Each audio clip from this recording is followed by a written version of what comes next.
Welcome to the Savour F&B podcast. We're going to do some more FAQs today.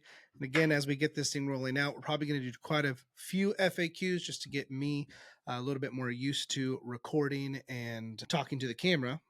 Right? It's going to be a little bit to get used to that. And I'm developing new systems within my business. So I'm looking at adding another office person, and that person's primarily duty will be sales, not so much just customer service, but actually being able to close the deal. Being 5 years in, now we have a good amount of questions that we get asked a lot just by prospective clients. And so we're going to go through that today. And I'm going to go through and I'm going to kind of build a cheat sheet for the person that I'm going to hire. And in doing that, I thought it would be a good idea to make a podcast about it or make a video because I'm sure there's a lot of other caterers or just people in the service industry that have something to sell.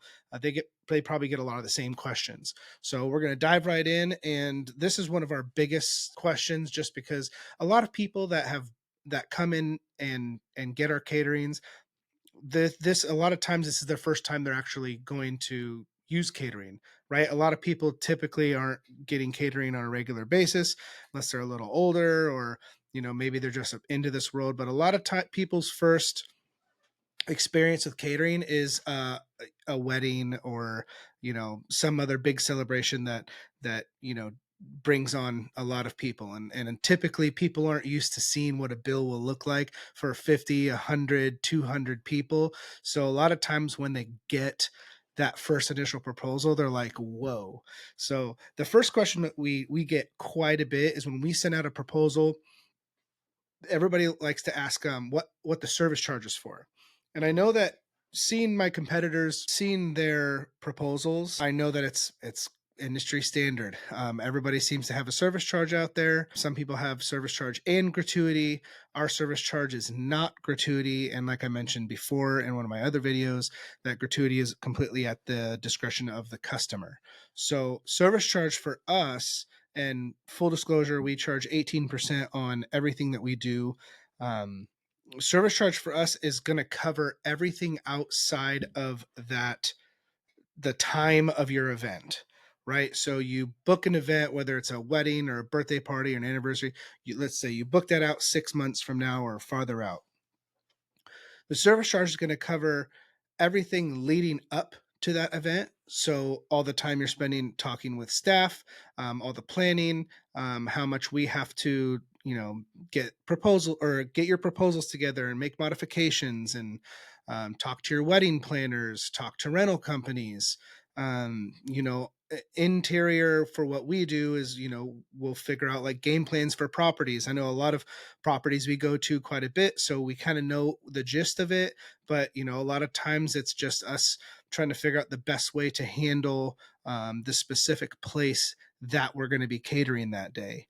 And then getting closer to the event, it's making sure that we have your your event properly staffed, making sure that the rentals are put in, enough time enough ahead of time before we actually, so that we don't lose the rentals. So we only like to go through certain rental companies. We don't want to sacrifice the people that we like working with and go with other people. So all of this stuff takes time, and we charge basically just when our staff's on site, and that's what we're charging you for.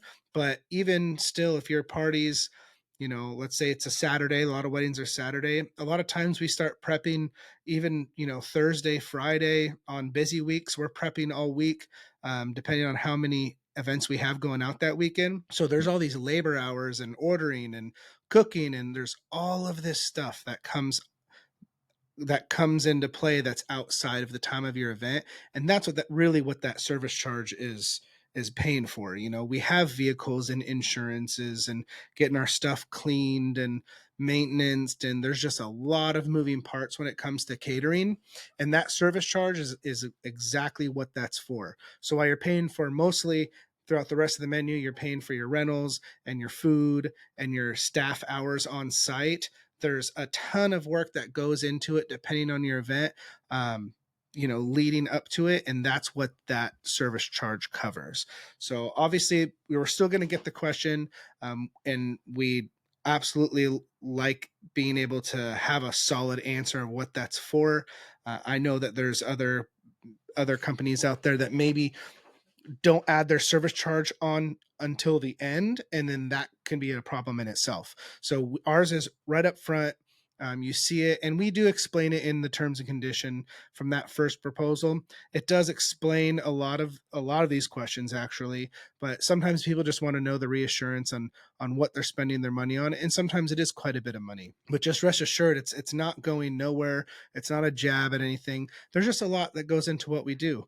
We have staff here 5 days a week, sometimes 7 days a week during season. And, if the clients are paying for their time of the event, there's all those times not at the event where staff is available and they're there for you and they're emailing you back and just that's what that's for.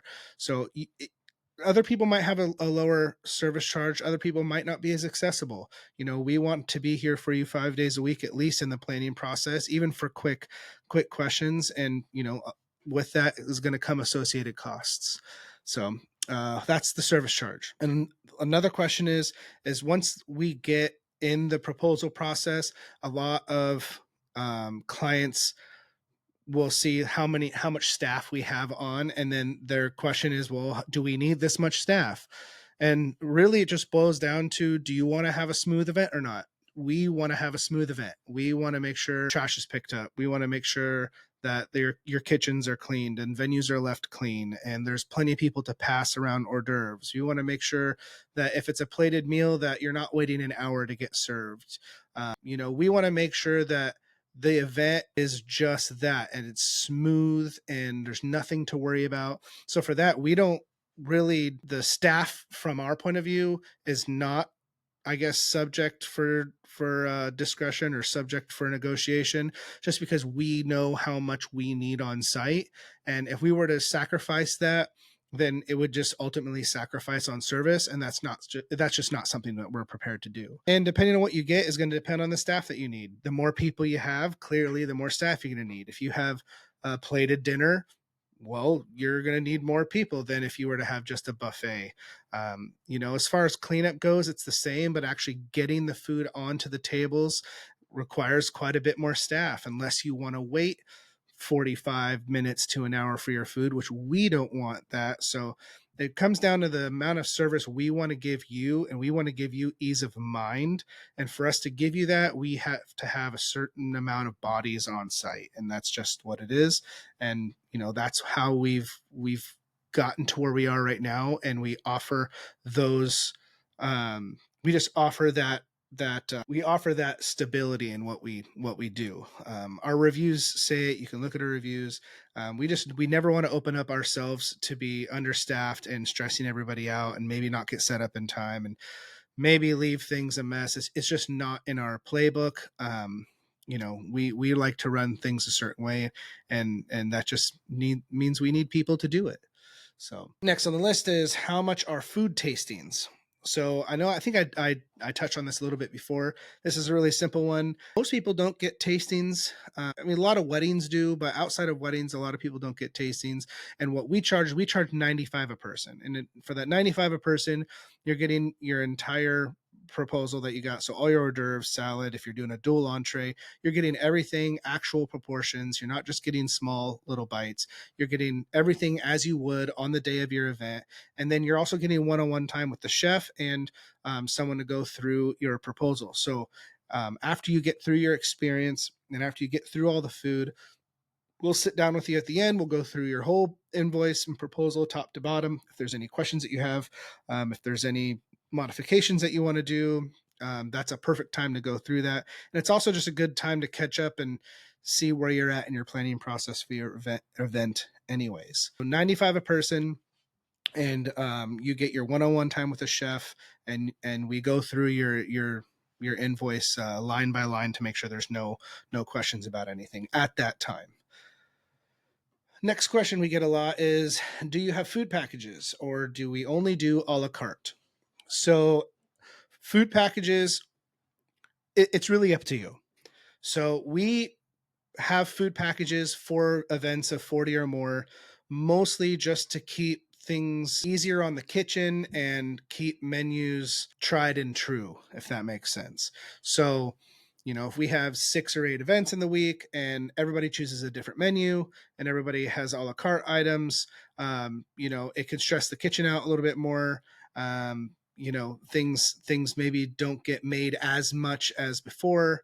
And not to say that it's going to be bad or anything, but it just makes things a little bit more smooth when we're running off of like a few menu packages. So we actually added a few more on this last year. So we have an Asian package, barbecue package. We have a classy menu package that's going to be a lot of our specialties and stuff that you would already find at like a wedding. We also have Italian. We were getting asked for that a lot. So I put together an Italian package as well. And, these things can be modified. You can go full a la carte. You can go full custom. But for us booking, it makes it a lot easier. There's still tons of options. It's not like, there's only 2 options on the Asian package. And no, each package has quite a bit of options as far as proteins and sides and hors d'oeuvres go. We don't mind if you get the entrees from one package and the appetizers for another.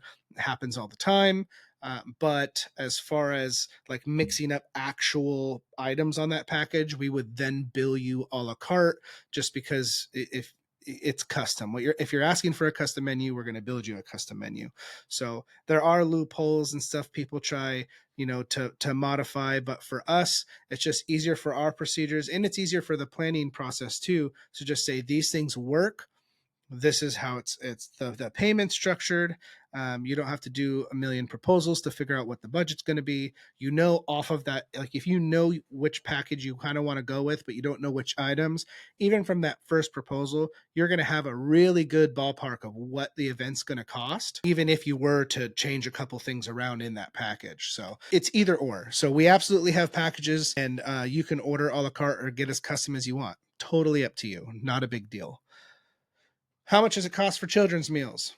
So at the time we're making this video, we haven't really modified our children's menu in forever, just because they're kids and kids always love the same things. So our particular children's menu that we offer is chicken strips, mac and cheese, and fresh fruit. Now, can you get something else? Of course. But if you say, hey, we got 10 kids, we're just going to put a kids menu, and that's what it's always going to be. And in our children's menus, we charge $15 a person, so not a lot. And then actually leads into our next question: is do we offer vendor meals?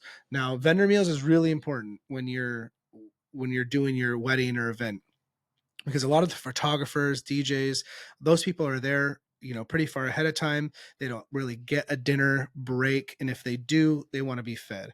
We always want to make our vendors happy. We love it when vendors are excited that we're on site, because, they like our food and they like hanging out with us. So we charge $15 a person for the vendor meals as well. And really that's just to, cover a little bit of the cost of the food without giving something away for free.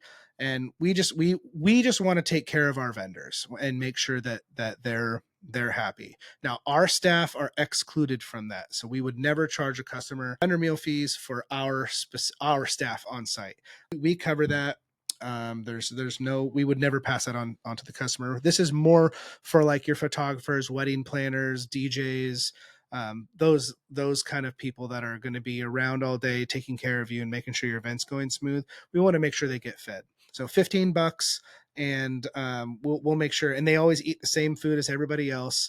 They're not going to get like some like grilled cheese or peanut butter and jelly or something. I hear these crazy stories that other people or hotels given like an apple and peanut butter. No, it's not what we do. We give them the same food everybody else gets, and everybody's very happy, and they want to make sure your event's going smooth. So we do want to take care of them. Next is, do we move chairs? Example, bringing from ceremony to dinner. So in the past, when I've worked for other catering companies, it's kind of a toss up on who wants to do that. And essentially what it boils down to is customer might not have the budget if it's like an outdoor wedding, or the ceremony is going to be in another place than dinner is, that maybe the couple's budget doesn't isn't enough to get ceremony chairs or pews and get dinner chairs. In the past, it was pretty common to just move the chairs from the ceremony area to the dining room. There's in the first couple years, there was a lot of kind of back and forth and not being clear and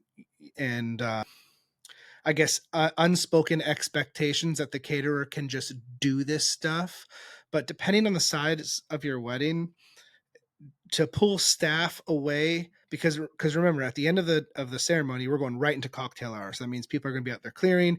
There's going to be bartenders serving drinks. There's going to be staff passing hors d'oeuvres. So essentially, without adding more staff, it would be hard to say, yeah, we're going to take staff away to move these 150 chairs from ceremony site to dinner, depending on how far that was.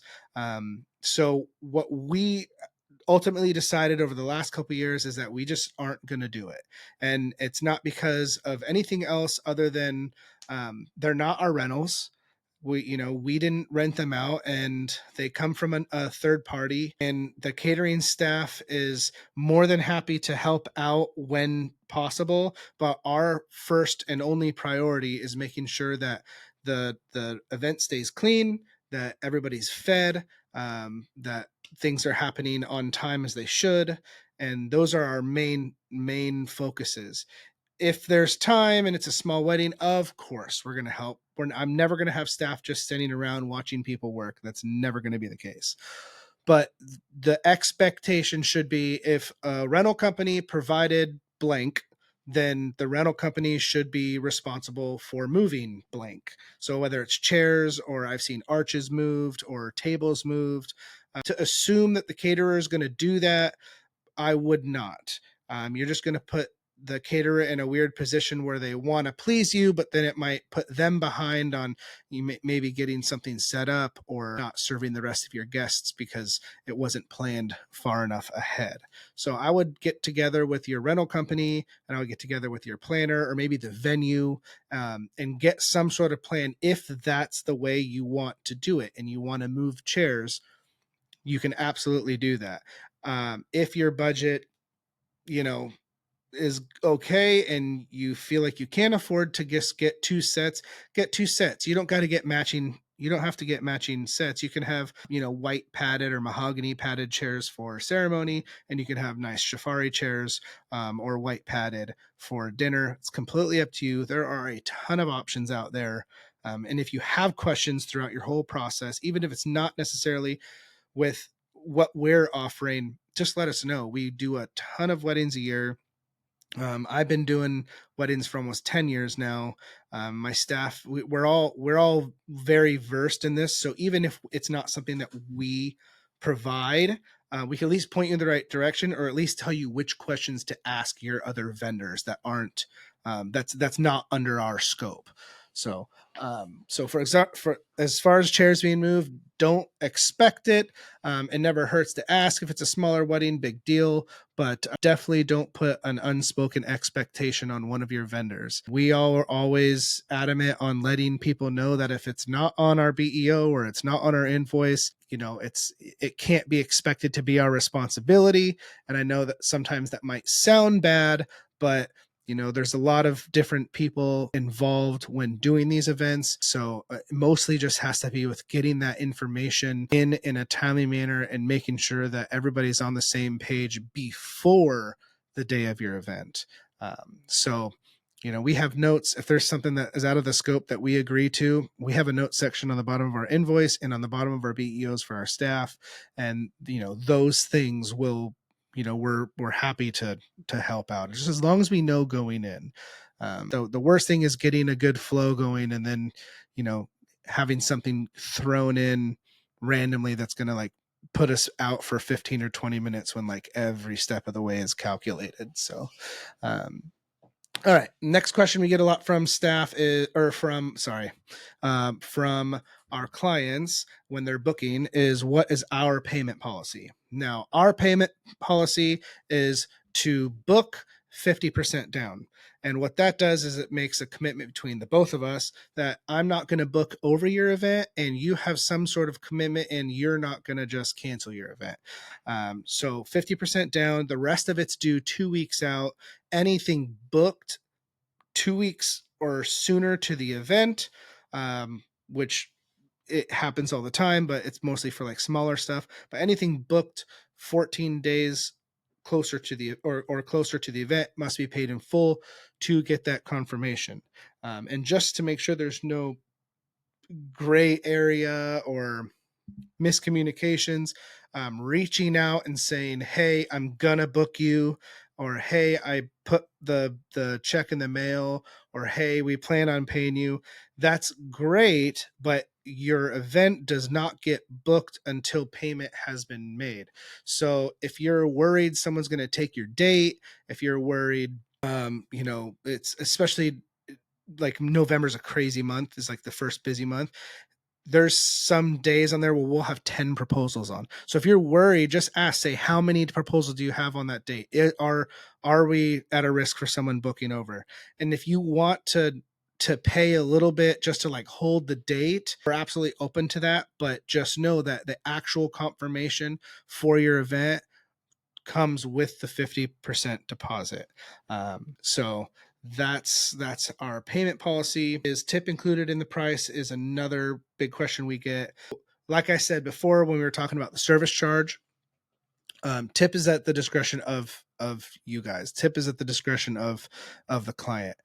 We don't want to impose a tip on a $10,000 catering and say that this is what you should pay.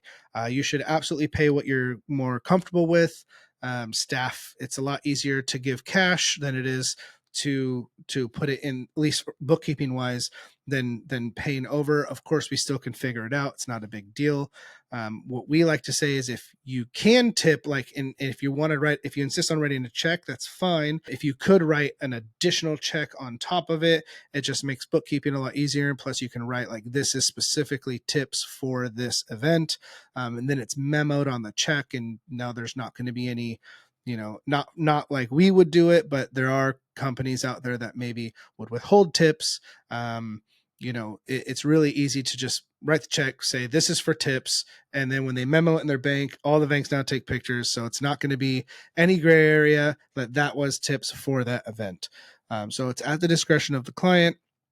Of course, if you wanted to put a tip on credit card, we can build it into the invoice as well. It's not as common, but we can do that. But as far as tipping, it's not mandatory, but it absolutely is. The staff works hard, right? You don't want to show their appreciation, and just tip what you feel is comfortable and fair. And it's always a weird, sensitive subject when you're talking about money. So I just don't feel comfortable telling people that you have to pay this percentage, or it doesn't sit right with me. So if the staff does a great job, give them a great tip. That's a moral of the story. All right. So another question we get from clients is, what's your refund cancellation policy? So refund cancellation policy for us is we have a 3-tier step down program. And I know that I touched on this on the last video, when the hurricane came through, specifically just for the hurricane. I made a short video on our refund status. So if you are 100% not going to go through with your event, then the refund policy is there's a small, like, couple $300 non-refundable, and that's just basically admin stuff. You talk to the girls in the office. We spent a good amount of time with you, getting everything ready, so that part's non-refundable. And then everything else is refundable 3 months out. So if you cancel 91 days or more out, we'll give you your full refund back. It is what it is. Things happen. That gives us enough time to hopefully rebook that day. And then from there down, it goes 60 to 90 days out.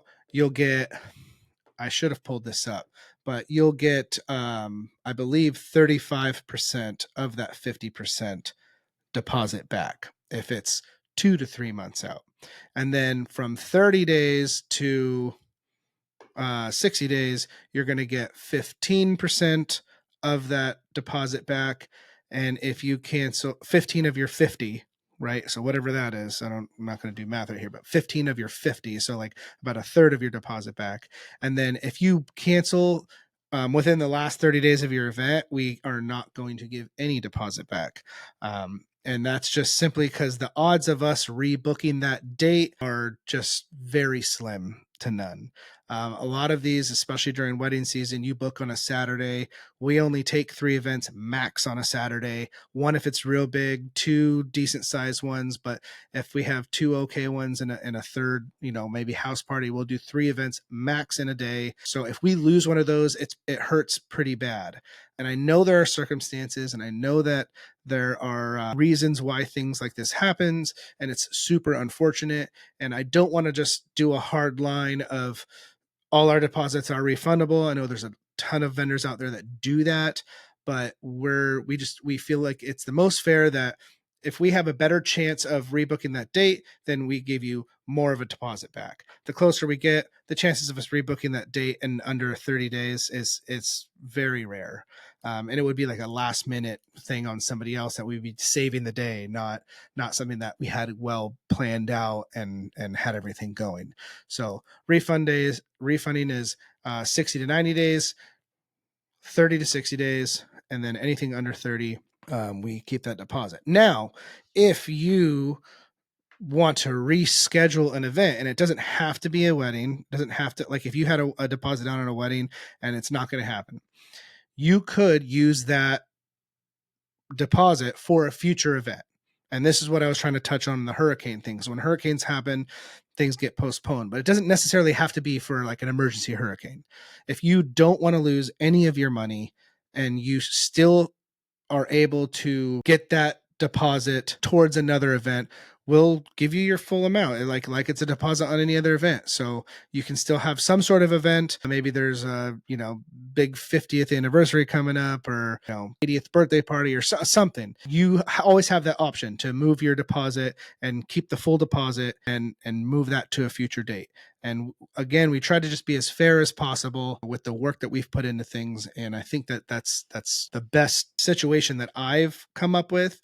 Now, if you guys have other ideas or, or something else that could work out, please leave a comment. I'm always in the market for learning and seeing people's opinions on things, and I just want to make sure that the business is healthy so that we can continue doing business for other people. And I know that in certain circumstances it might be a little bit difficult, but I think that our policy is pretty fair. Moving on, let's go to how long does it take for staff to get set up and break down? Again, these are all questions that we get asked in the booking process. So it's once they get the proposal, or they're just asking questions. So how long does it take to get staff to get set up and break down? So typically for most of our events, we do a mandatory 2 hours before your event start time is when and that doesn't matter if it's a giant event or a small house party.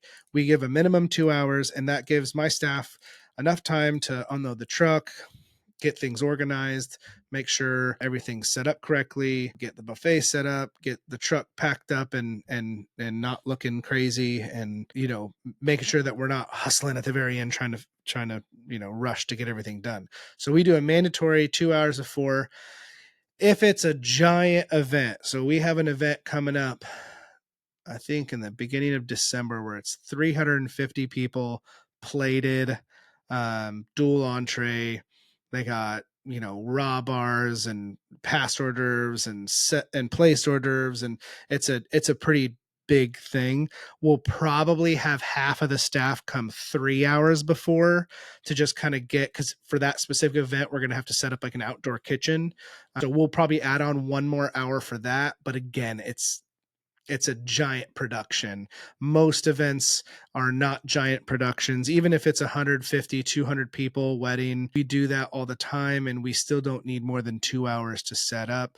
And again, rental companies and other vendors are setting up their tables and stuff. If we had to do that, we would have to add more time on. But again, since we don't offer the rentals, we kind of just let the rentals take care of their own stuff. So when our focus is just on food and service, we don't need as much time. But 2 hours is plenty of time for the chefs to get settled in, for bartenders to get their stuff set up and cut and ready to rock, and for the staff to be set up out there. So 2 hours minimum is what it takes to set up, and then we're starting and we're not all stressed out about it. So what are your overtime fees?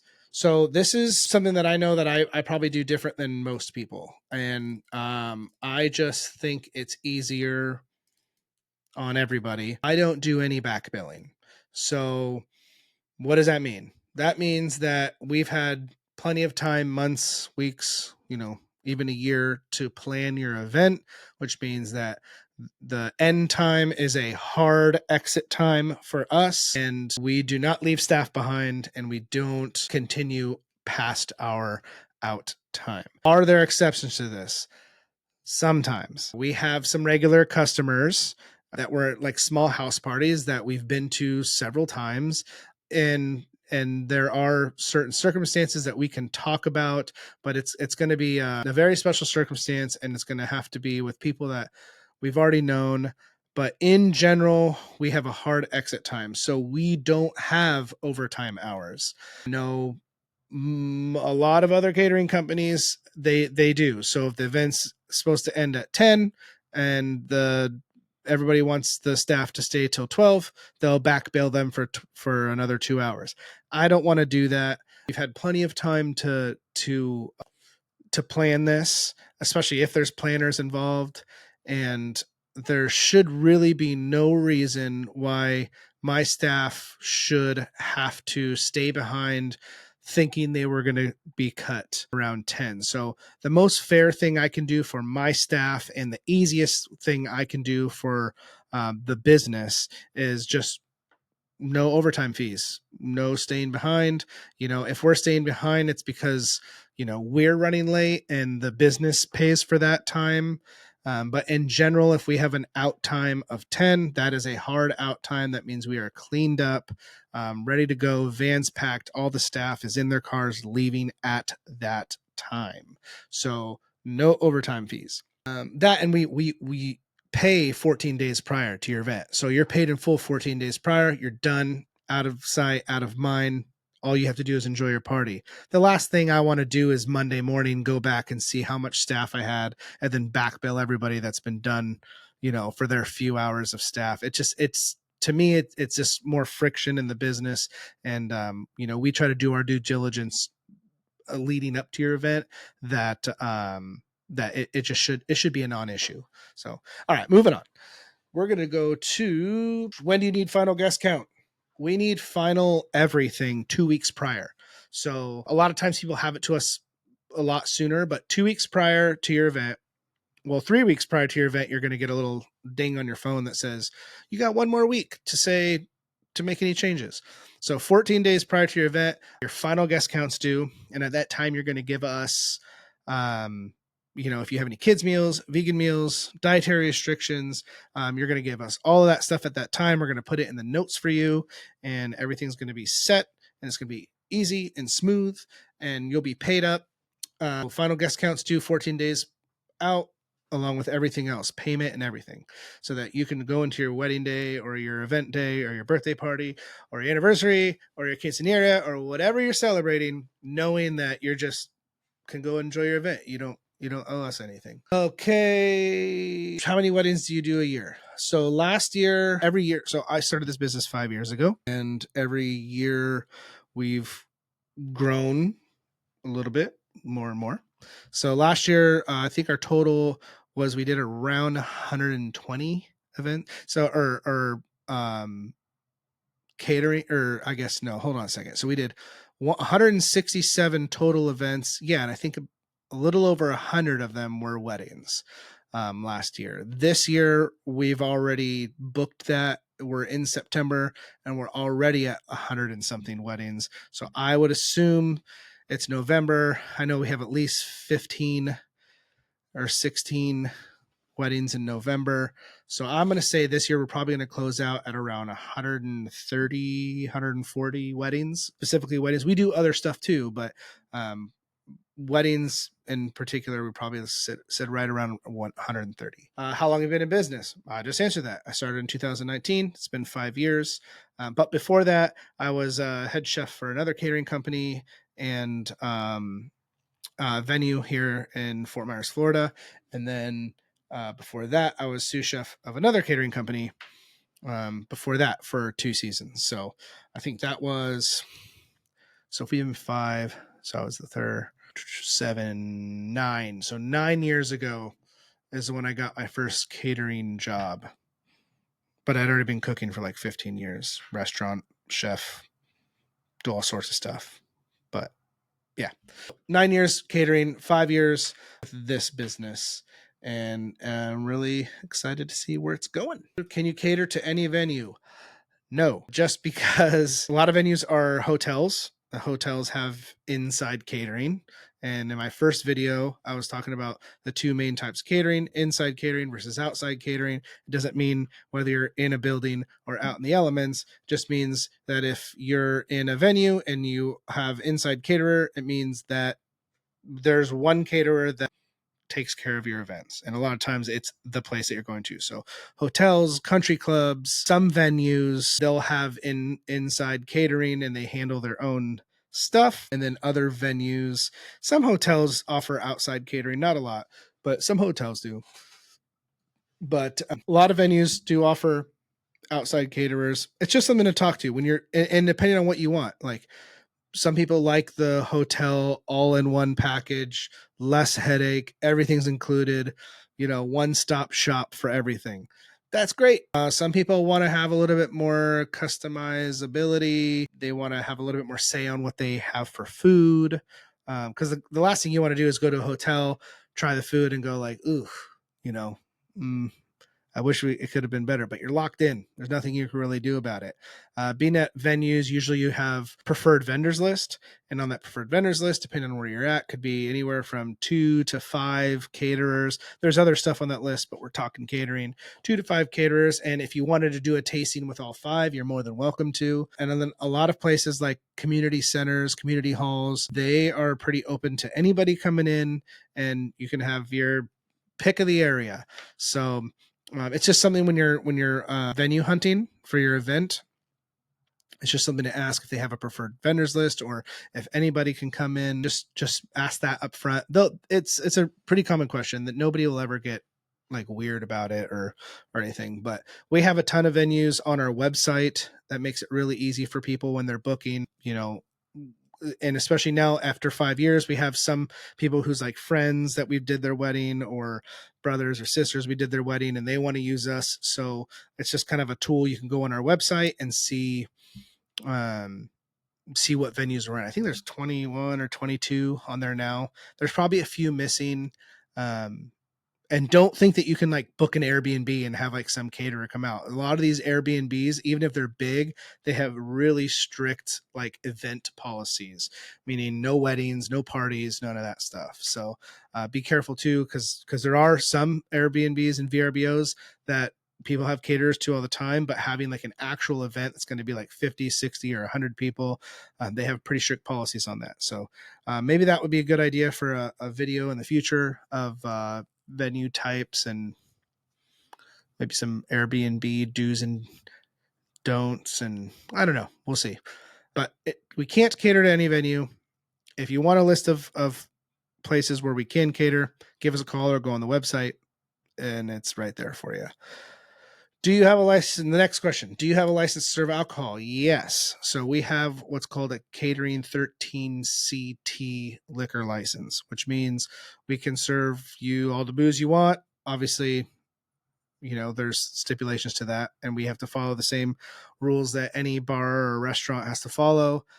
We still have to ID people, and we have to carry the insurance for it. And so we have all the same regulations that everybody else does, but yes, we do have a liquor license. And I know what the next question is going to be. It's going to be about, do we have to provide the alcohol? No. So to have us provide the alcohol is completely up to you. depending on the venue that you're at, or if you're in a home, if you want to provide your own booze and have us just set up the bar and bartenders and us do our thing, you're more than welcome to do that. If you want us to supply it, you're more than welcome to have us supply it. It's really up to you and what you think is going to be the most value for your money. And a lot of people just don't want to deal with it. Now, we have lists and stuff. If you do want to supply your own alcohol and the venue allows it, you can ask the girls in the office and they'll send you kind of like a cheat sheet. It's not perfect, but mostly because everybody's events are different, but essentially it's what we would pack for your event should we have done the alcohol, and at least give you kind of an idea of how much to get, because we've done weddings where they've gone crazy overboard and they don't even go through a quarter of the alcohol. And we've done weddings where people are making beer runs, not even halfway through cocktail hour. So it's good to know kind of a starting point. And also, we always tell people that good places to buy, if in your area they have Costco or Total Wine, any unopened bottles from those two places, whether it's wine or liquor, they'll take them. You can return them. So if you buy 10 handles of vodka and you only go through 2, you return the other 8. It's not a big deal. So Total Wine and Costco will do that for you. So that was the alcohol question. We're getting through these, guys. We're getting through these. Can we create our own menu for the event? I think we went through that a little bit earlier about when we were talking about the packages. You can absolutely create your own menu for the event. It'll probably take a few things. The best idea is if you have a couple, or the quickest way for you to get some, like a curated menu, probably wouldn't be for you to just list out a bunch of random stuff you saw on Pinterest. It would probably be giving my staff maybe a couple dishes for inspiration, or a style. Like, we get people that say, we want to do a Hawaiian luau barbecue, or we want to do a fiesta taco night, or that kind of thing. So you want to give us something to work with without giving us like exactly 15 menu items, because we can do quite a bit of stuff, but we also have to keep in mind the flow of our operating procedures. So if we just throw a bunch of stuff in there that's a one-off that we've never done before, the quality might not be as good as stuff that we've done several times in the past, and we don't want to set ourselves up to give anything but the best quality. So working with your caterer on that, having a little leniency in the menu, so you're not like hard set on these exact menu items, will definitely make the process go a lot better, and it's going to make your event go a lot better on the other end, because now you're trusting us, the professionals that do this all the time, to give you a product that we're comfortable doing, that we know is going to impress, versus what people see on Google and Facebook and Instagram, and they're like, can you do this? And it's it's going to take me 30 minutes to make like one dish, and it's going to be 300 people. Sometimes it doesn't work out. But you can absolutely create your own menu. But the best way to go about it is to just kind of give us inspiration the same way we give you inspiration. And then we work something out that we're both happy with, and you have an awesome event with awesome food that you had the part in creating. Do you have options for dietary restrictions? Yes, that's it. Yes. As we try to keep it in as simple as possible, but obviously people have allergies. I wouldn't go crazy with it and give us a list of 17 things Uncle Simon is allergic to. But if you have vegetarians, vegans, gluten-free people, pescatarians, whatever it is, you just let us know. We're happy to help with that. And if we can't help you, we'll tell you. But I can't think of a time in the near history where we couldn't do a dietary or restricted meal for people. Do you offer buffet style package, sit down, or what's the price difference?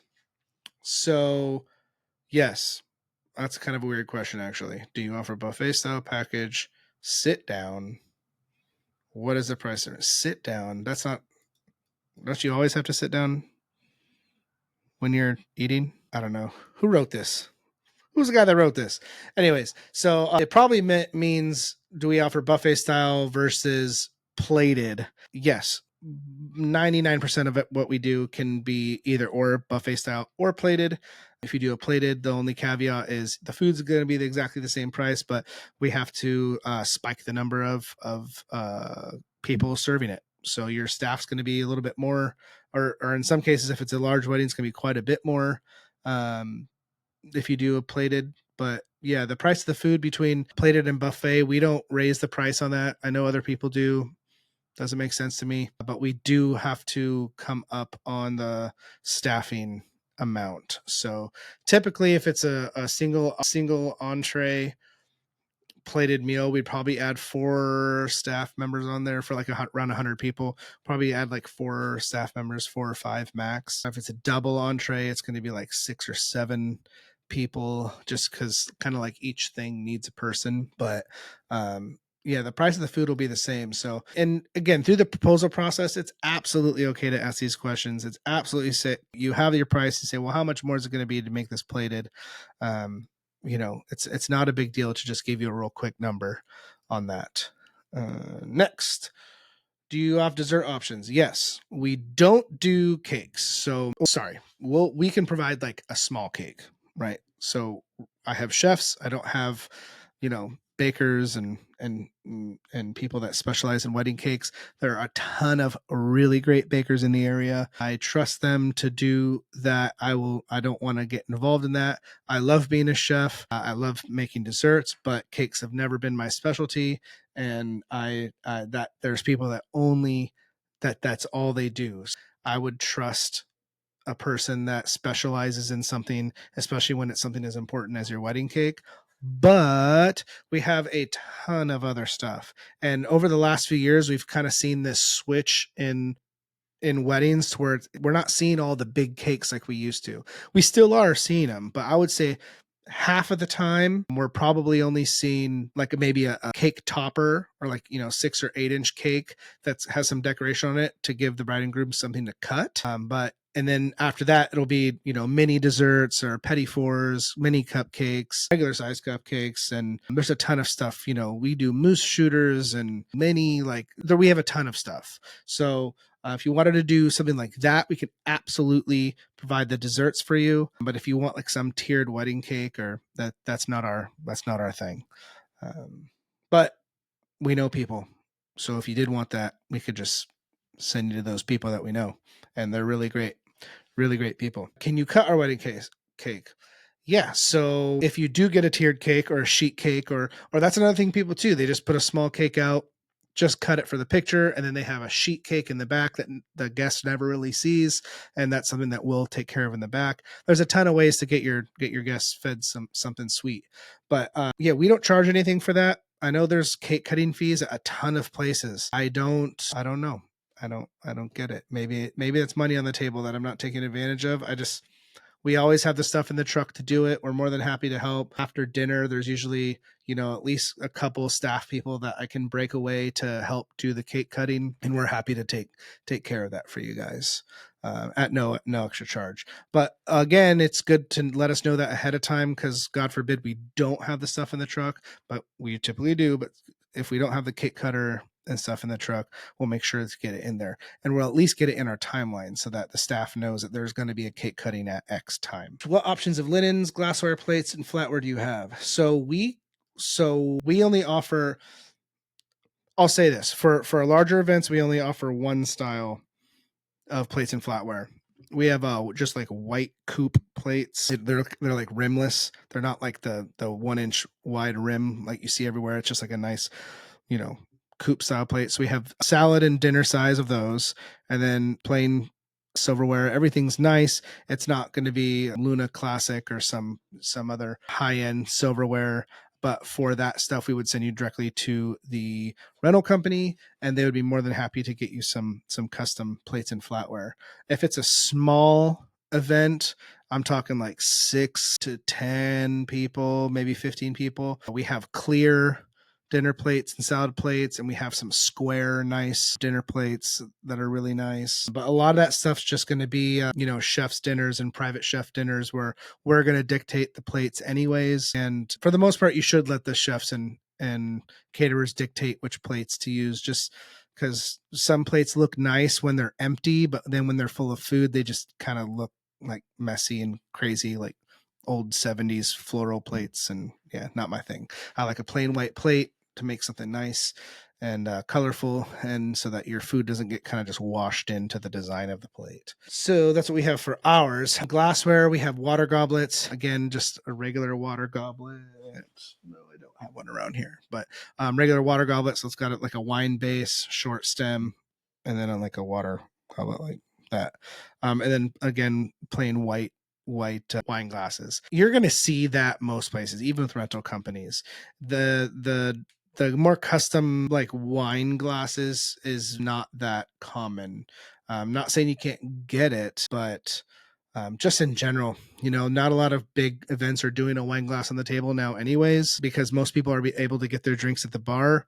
And if people want to do real glass at the bar, we're making them get 2 or 3 times each kind of glass. So if you have 100 people, one of our stipulations say if you want to do real glass behind the bar, if the venue even allows, because a lot of places don't want like broken glass all over the floor, because people drop it during party hour.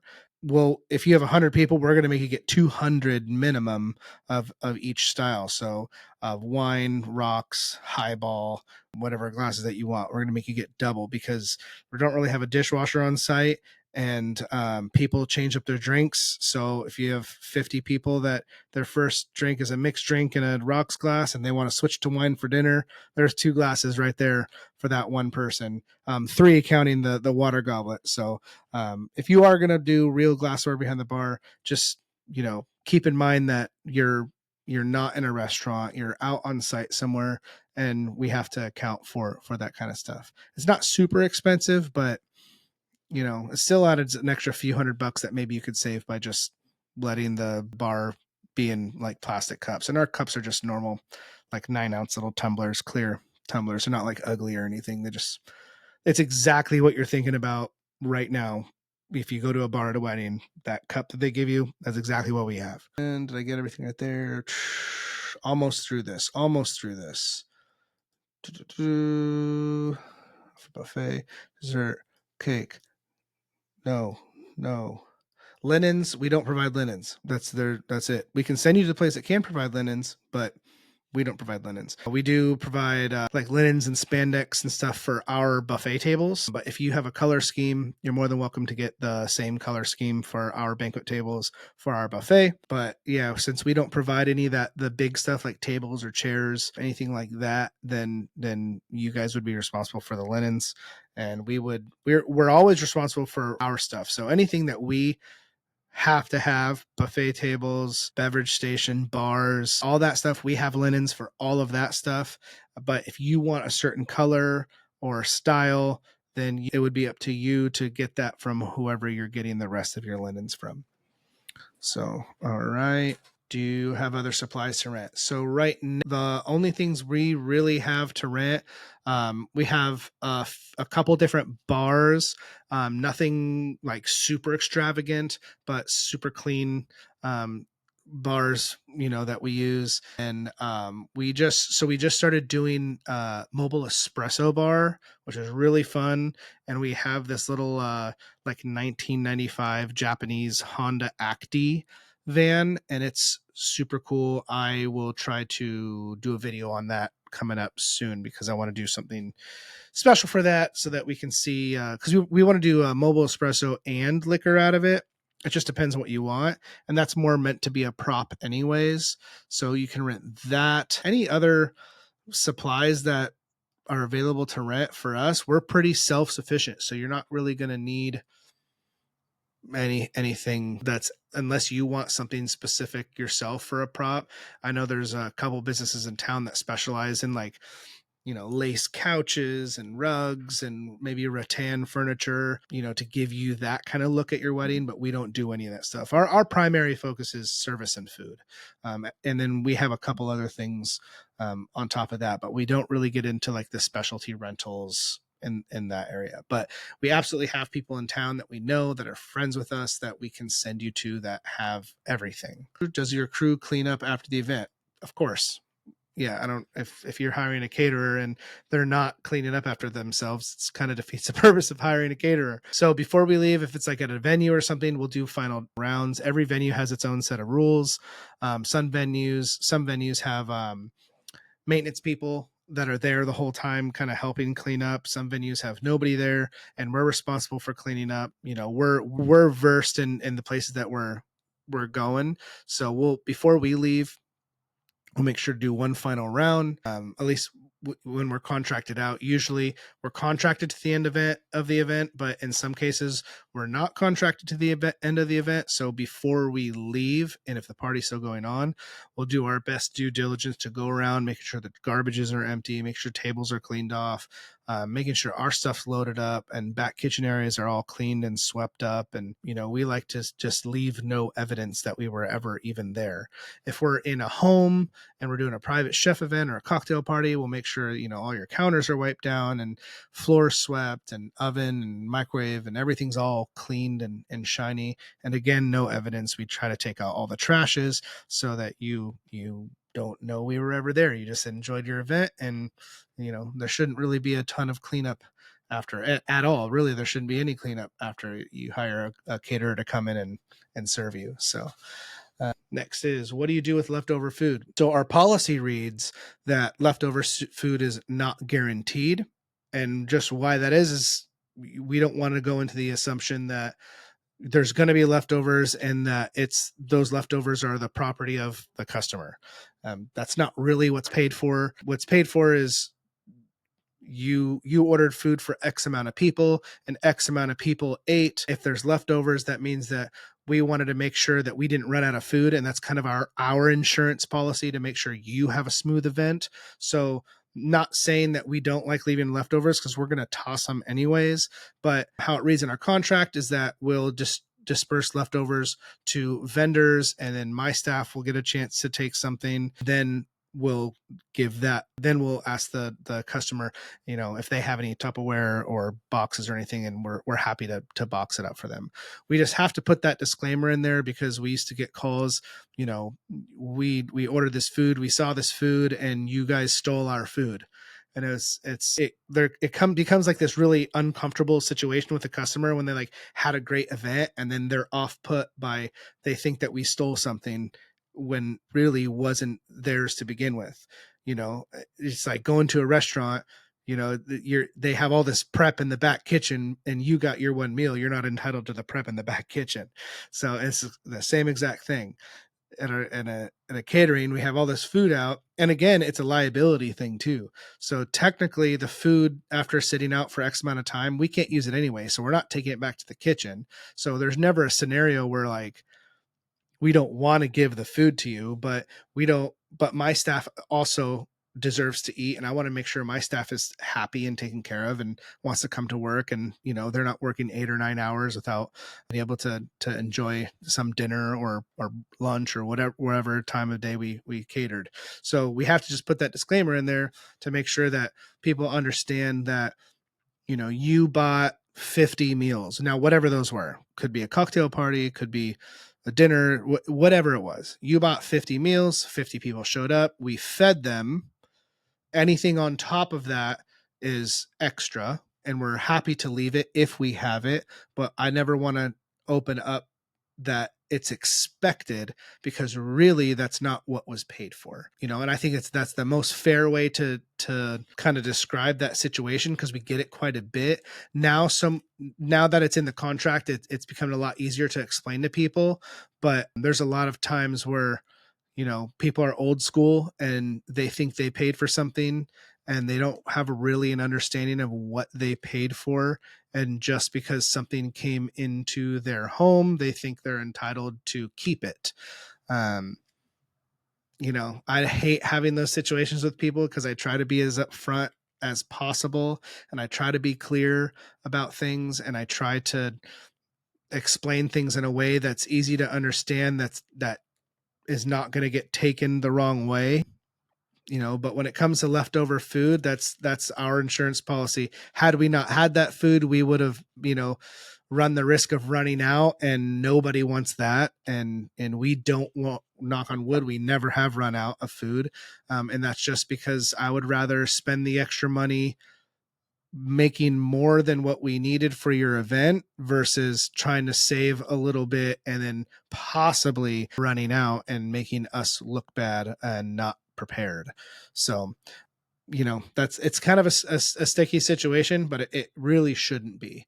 There to take care of your guests, however many there are. And there are situations where, some guests don't show up and you paid for 50 people and 40 don't show up, and might get a lot of hate for this or whatever, but that's not the caterer's responsibility. Their job was to come in and feed your guests. And again, we're happy to leave the leftovers. We're not going to do anything with them. So if there are plenty of leftovers, we're going to leave them for you. It's not a big deal. We just don't want there to be an unspoken expectation that you will have this, especially for plated meals. That's the craziest one for me, is that we do a plated meal for 20 people. 20 people show up. And of course we make extra because shit happens. Somebody drops something on the floor or whatever. We need to be prepared for that. Whether it doesn't happen very often, but we still need to be prepared for that. So if 20 people ate and then some people are like, well, where's our leftovers? It's like, well, you got a 20-person plated meal and I fed you guys 20 plated meals. So I don't know what you're talking about, but I don't know. Being a business owner is full of surprises. So, but we're not going to keep it for ourselves. We're happy to give it to you. It's fine. Just as long as my staff gets taken care of too. We're almost through there, guys. We're almost through there. What does your crew clean up after the event? I think we kind of went over that already. Just to recap, we like there to be no evidence that we were ever there. Do you provide bartenders? Yep, covered that already. We have full liquor. We offer bar staff. If you already have a bar in your house and it's already fully stocked and you just need a bartender to come and sling drinks, we can do that. We can provide ice. We can provide cups and napkins and straws and all that stuff. Bar garnish. Just depends on what you need. So that part's completely customizable. We have stuff where we do full service. We provide everything, including the liquor, cups, napkins, straws, bartender, everything. And then there's sometimes where you have everything and you just need a bartender. No problem. We can do that either way. We already touched on this next one too. Do we require that we provide the alcohol or the customer, or can the customer provide alcohol? We don't care. That's up to you. We're happy to provide the alcohol. We have 3 different levels of our bar. We have a well, a call, and a premium. The well is exactly that. It's a well. You're probably not going to know the brands because they're cheap. And then we have a call, and that you're going to know all the brands because it's going to be all the common stuff. And then you're going to have a premium, and they're all going to be, again, common premium brands. And that's on our website too, if you wanted to check that out. What's your per beverage charge? We don't really have a per beverage charge. So I want to say our well bars, we do all you can drink bars. It's just easier for us. So our per cost on our well is $30 a person, I believe, or it's 25 or 30. I can't remember. Between 25 or $30. And then our call bar is between 30 and 35. God, I can't remember this. And you know what? Give me a second. So stupid. I'm sitting right on a computer. Boom.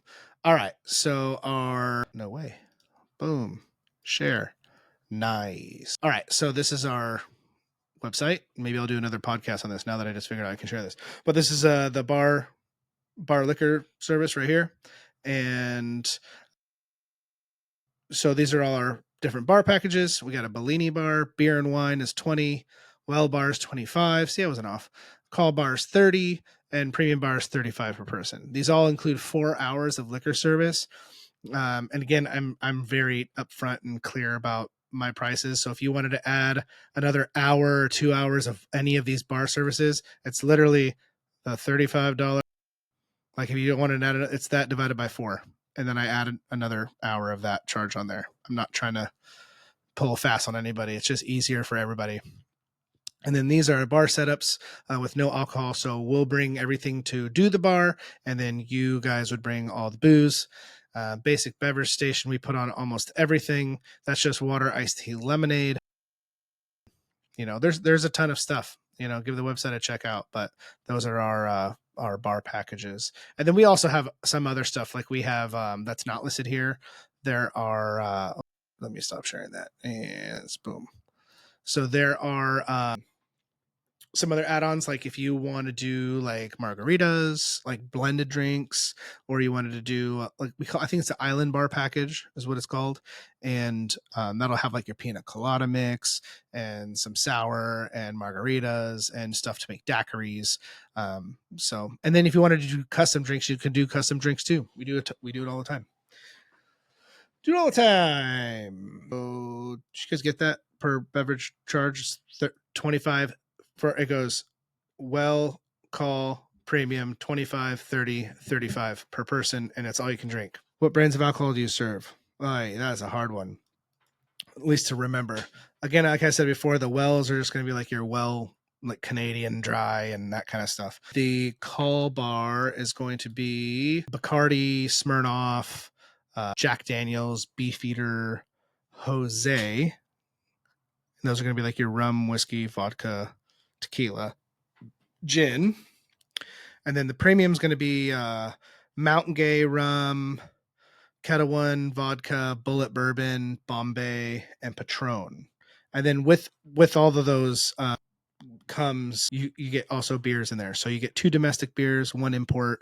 So it would be like, Miller Lite or Bud Light or Michelob Ultra. Those are like your domestics, common domestics, not craft. So we don't do craft because the price jump from craft is sometimes 3 or 4 times the cost, and then not all crafts are available in all places, and not all crafts are available throughout the whole year. So we just don't want that headache. So common domestics, common imports would be, what is it? Heineken, Corona, what's the other? Tecate. Secchi's are imports, right? Yeah. Stuff like that. So common beers. And then wines, you don't really get to choose you don't get to choose the brand on the wines because there's like too much out there, but you get to choose your style. So whether it's Pinot Grigio, Cabernet, whatever you really want. If you wanted to add champagne, you could. If you want to do a champagne toast, you could. There's a ton of ways to customize your event. It just depends on how detailed you want to be, or if you just want to say, hey, can you guys give us this, and this, and this, and then we shoot you a proposal. You say, great, boom, you're done. So hopefully that answers some of your bar questions. Do you offer coffee and tea services? Yes. So coffee, we've always offered coffee services, and I've always been like a weird coffee stickler, and I hate that big giant vat of coffee that you see at every catered event. I hate it. So even though they might not look as good to people, we do K-cups, and then everybody gets to choose, and everybody gets a fresh cup of coffee. If they want to do decaf, they can. I don't have to bring a whole vat of decaf just sitting there for 2 people. And then I don't have coffee sitting in an urn getting sour because it's ew, gross. So, and then the new stuff. So this last year when we built out our catering facility, we actually built a coffee shop. It's always been something I wanted to do. So we actually own a coffee shop too. And with that, we needed to start doing, actually I have a thing right here. Mobile espresso bar right there. And then we got some packages back there. Pretty cool. So we actually do a full espresso bar too. So we'll bring like a standalone espresso machine, like a commercial one, and we could do, lattes and cappuccinos and iced drinks. That's another option for coffee. Again, we have the little coffee truck if you wanted to rent that. What else do we do at coffee? Oh, we do the iced coffee bar, which is super fun. We added on last year, saw it on some video, and I was like, I think we can do that. So the iced coffee bar is going to come with essentially like cold brew concentrate that we make. And then you're going to get, your flavored syrups and your creams, and it's kind of like a do-it-yourself thing, and you can mix and match and add your stuff in there, and just kind of a fun thing, especially here in Florida. Not everybody wants a freaking hot cup of coffee. So the iced coffee bar is done well, and it's super fun, and it always goes over super, super well with guests. What does our staff wear? Okay, so setup shirts are going to be, they're going to be these shirts, or a gray shirt that's similar to this is the setup wear. I just make sure everybody looks presentable during setup. And then during your event, everybody's in black, all black. So we got black button-ups, black pants, black shoes, no ankles showing or capris or leggings or any of that's allowed. I try to keep everybody real professional looking. Plus, I want everybody to be able to distinguish a staff person from a guest. So if my staff is in all black, not saying that people don't dress like that, but it's pretty easy to spot a staff person if they're wearing like a button-down shirt and black slacks and black shoes, their hair pulled back. And actually, there's tons of pictures on the internet. Just Google it. Just Google it. We have, I guess, this is our last question. It's kind of an odd last question because it's not very good. But it says, "Can I see pictures of events that you've done in the past?" Yeah, and I guess these are all questions that customers are asking us through the proposal process. I just forgot what I was saying. Sorry, brain fart. Last one. All right, can you see pictures of stuff that we've done in the past? Yeah, this is 2024. It's pretty simple. All you got to do is type in Savour First Choice Catering, and our website pops up, and then we have a gallery, and we have a ton of pictures there. You can look us up on Google. We have a ton of pictures in Google. There's been a few write-ups, Gulf Shore Business, and a couple. Actually, this thing that we got written up in, but this doesn't show like a ton. This is just I don't know. We did this photo shoot during COVID to keep everybody busy. And where are we at? Come on, baby. No, we're right. I can't remember where we are in here. Here we go. So this was like a thing we did during COVID. This is so a couple place settings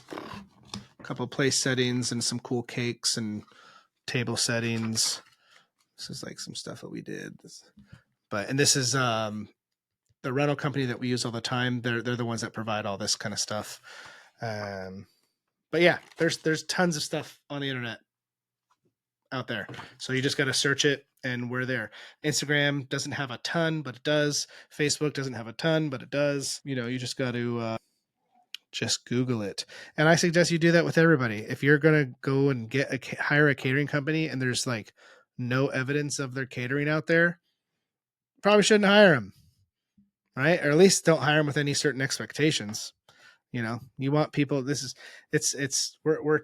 in the future, right? We're in the future, and the future means that everybody is Googleable, which is a word.